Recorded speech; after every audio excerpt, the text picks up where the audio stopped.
पुरुषोत्तम मास की जय। राधे राधे दोस्तों, जय श्री कृष्ण। आज पुरुषोत्तम मास कथा अध्याय 27 का श्रवण करेंगे। अध्याय 26 में वाल्मीकि मुनि ने बताया गिरधनवा से कि किस तरह पुरुषोत्तम मास का व्रत का पालन करना चाहिए और उसका त्याग करना चाहिए। इससे गिरधनवा का हृदय श्रद्धा से भर गया और उसने निश्चय किया कि वह इस व्रत को पूरी विधि और नियम के साथ व्रत को पूर्ण करेगा। अब अध्याय 27।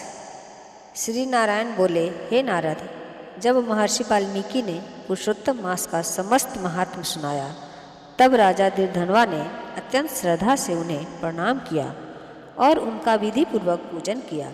मुनि ने प्रसन्न होकर आशीर्वाद दिया, तुम्हारा कल्याण हो, और सरजू नदी की ओर प्रस्थान कर गए। परंतु राजा का मन अब संसार से विरक्त हो चुका था। उसने अपनी पत्नी गुणसुंदरी से कहा, हे प्रिय, यह संसार राग, द्वेष, लोभ और मोह से भरा हुआ है। यह शरीर भी नश्वर और अशुद्ध है। इससे क्या लाभ? मैं अब इस संसार को त्याग कर भगवान पुरुषोत्तम का स्मरण करते हुए वन को जाना चाहता हूँ। पति के वचन सुनकर पतिव्रता गुणसुंदरी ने हाथ जोड़कर कहा, हे नाथ, जहाँ आप होंगे वही मेरा स्थान है। मैं भी आपके साथ वन जाऊंगी।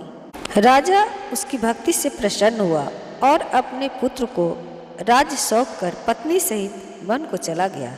दोनों हिमालय के समीप गंगा तट पर रहने लगे और पुरुषोत्तम मास आने पर कठोर तप करने लगे।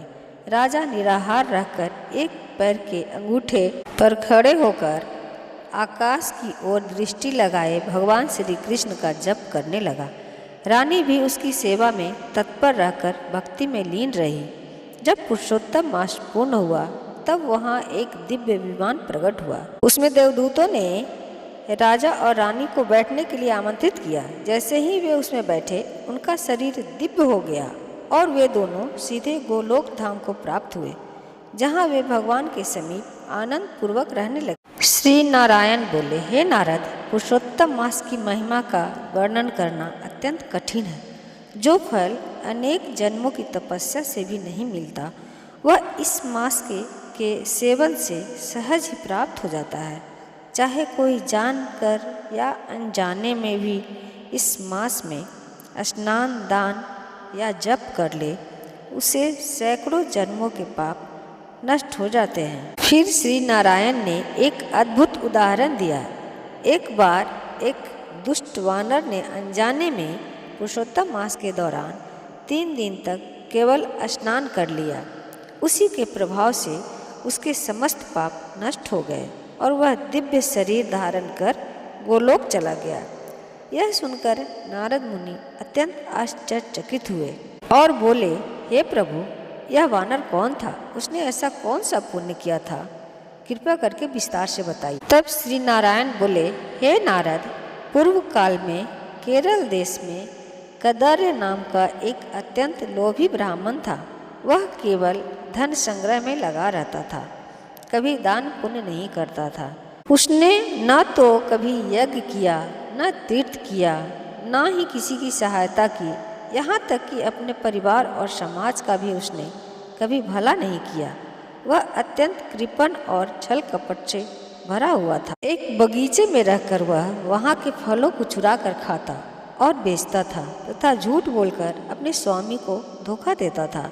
इस प्रकार उसने जीवन भर केवल पाप ही किए।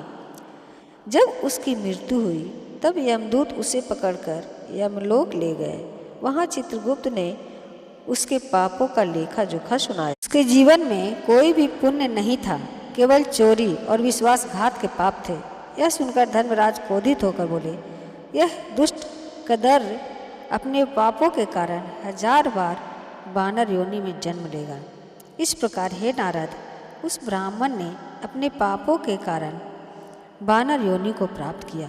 आगे की कथा में तुम सुनोगे कि कैसे उसी वानर को पुरुषोत्तम मास के प्रभाव से मुक्ति की प्राप्ति हुई। दोस्तों, वीडियो अगर थोड़ी भी अच्छी लगी हो तो लाइक करें, शेयर करें और सब्सक्राइब तो करें ही, प्यारा सा कमेंट्स दें। विष्णु भगवान की जय।